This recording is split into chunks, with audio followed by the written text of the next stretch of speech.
అందరికీ నమస్కారం. ఇవాళ మనతో పాటు ప్రముఖ ఆధ్యాత్మికవేత్త, ఆస్ట్రాలజర్, దత్తాత్రేయ గణపతి ఉపాసకులు మురళీధర్ శర్మ గారు మనతో ఉన్నారు. గురుగారితో మాట్లాడదాం. గురుగారు నమస్కారం. మహాదేవ శ్రీమాత్రే నమః. గురుగారు, మౌని అమావాస్య. ఈ మౌని అమావాస్య ఈసారి ఎప్పుడొచ్చింది? దీనికి ఉన్న విశిష్టత ఏంటి? అలాగే కుంభమేళాకు ఈ మౌని అమావాస్యకు ఉన్న లింక్ ఏంటి గురుగారు? మరి కుంభమేళాకు వెళ్ళి ఎవరైతే స్నానం చేయలేని వారు ఉంటారో మరి ఆ పుణ్యం దక్కాలంటే మౌని అమావాస్య రోజు ఎలాంటి విధి విధానాలు పాటిస్తే బాగుంటుందంటారు?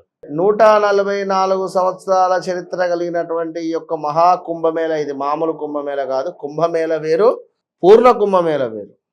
ఇక్కడ చంద్రుడు మనకు ఈ యొక్క క్షీరసాగర మదనం జరిగేటువంటి సందర్భంలో ఏర్పడినటువంటి ఆ యొక్క అమృత భాండాన్ని ఈ యొక్క రాక్షసులు తీసుకొని వెళ్ళేటువంటి క్రమంలో కానీ, ఈ సందర్భాలలో ఆ యొక్క భగవంతుడు తీసుకొని వెళ్ళేటువంటి సందర్భంలో ఒక 5 ప్రదేశాలలో, అది హరిద్వార్ కానీ, ప్రయాగ్రాజ్ కానీ, లేదా ఇట్లా నాసిక్ కానీ, ఇలా కొన్ని ప్రదేశాలలో అది పడినటువంటి ఆ యొక్క బొట్లు అవి ఎటు వెళ్ళకుండా, అంటే నీటిలో కలిసి పారకుండా ఆపినటువంటి వాడు చంద్రుడైతే, మరి ఇది నిల్వ చేసినటువంటిది గురువు.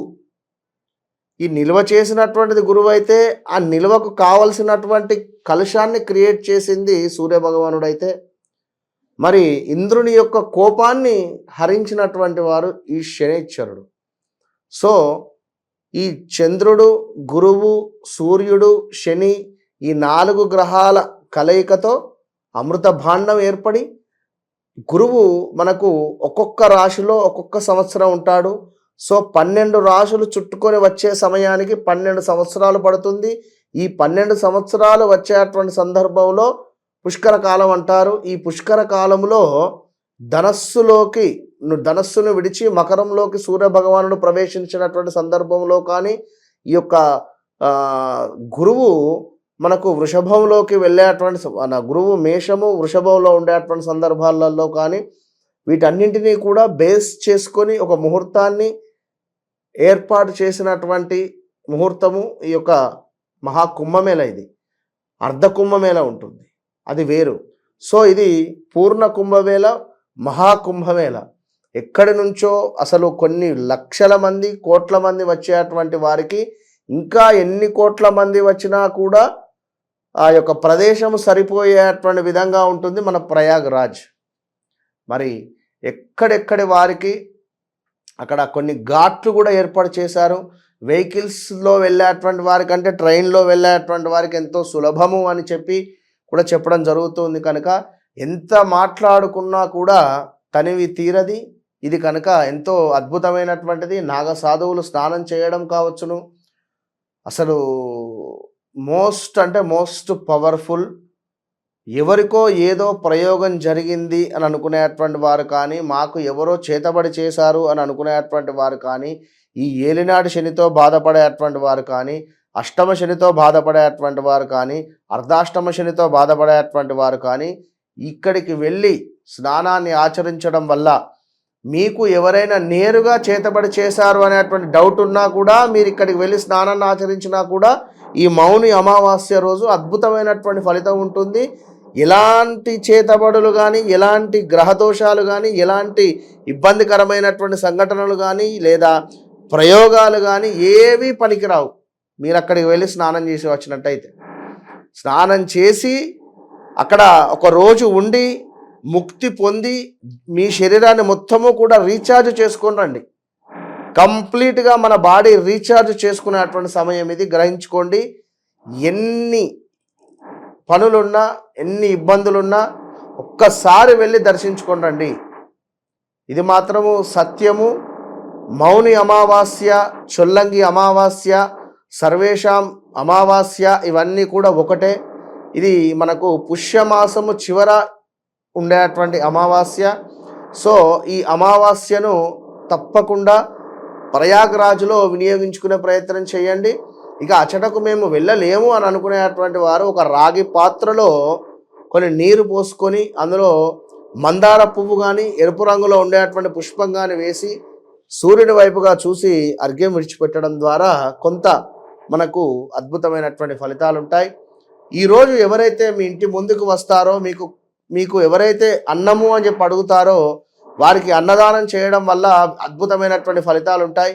దీంతో పాటుగా జంతువులను కొట్టకుండా ఉండండి. ఈరోజు అంటే పిల్లులు కావచ్చును, కుక్కలు కావచ్చును, ఆవులు కావచ్చును, వాటికి ఆహారం పెట్టకుండా పర్వాలేదు, కానీ వాటిని మనసులో కూడా తిట్టుకోవద్దు, వాటిని చేతితో కూడా కొట్టవద్దు. దీని వలన తీవ్రమైనటువంటి దోషాలు ఏర్పడతాయి. మీ పితృదేవతలు ప్రీతి చెందేటువంటి రోజు ఈరోజు, ఈ యొక్క మౌని అమావాస్య రోజు కనుక ఈరోజు తప్పకుండా పెద్దలకు పిండ ప్రదానం కానీ లేదా పెద్దల పేరిట సాహిత్య దానం కానీ ఇవ్వడం వల్ల పెద్దలు ఎంతో అద్భుతమైనటువంటి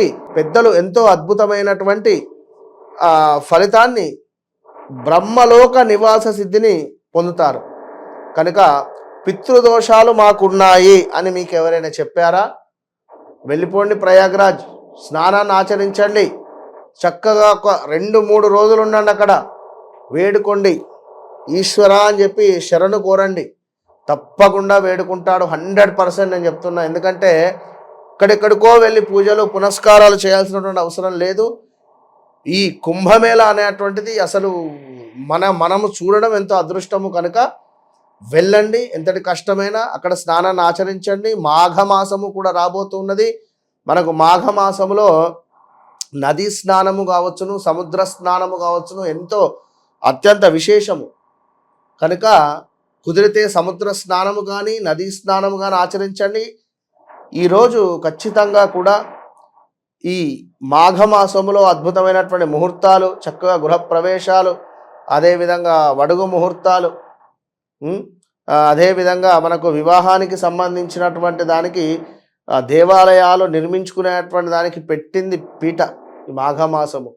ఎంతో పవిత్రమైనటువంటి మాసం కనుక ఈ మాసము ముందు ఏర్పడేటువంటి ఈ యొక్క అమావాస్య, పుష్యమాసం తర్వాత ఉండేటువంటి అమావాస్య బుధవారం రోజు 29వ తారీఖు రాబోతున్నటువంటి ఈ యొక్క అమావాస్యను మీరు ఖచ్చితంగా ప్రయాగ్రాజ్లో వినియోగించుకోండి. ప్రయాగ్రాజ్లో లేదు అనుకునేటువంటి వారు ఇంట్లో రాగి చెంబులో కొన్ని నీరు పోసి ఎరుపు రంగు పుష్పాన్ని వేసి సూర్యునికి అర్ఘ్యం ఇచ్చి పెట్టడం వల్ల అద్భుతమైనటువంటి ఫలితం ఉంటుంది. చీమలకు పంచదార వేయండి. చీమలకు పంచదార వేయండి అనేటువంటి దానిలో ఎంతటి అంతరార్థం ఉంది అంటే, ఒకే పుట్టలో కొన్ని వేల వందల చీమలు కలిసి ఉంటాయి.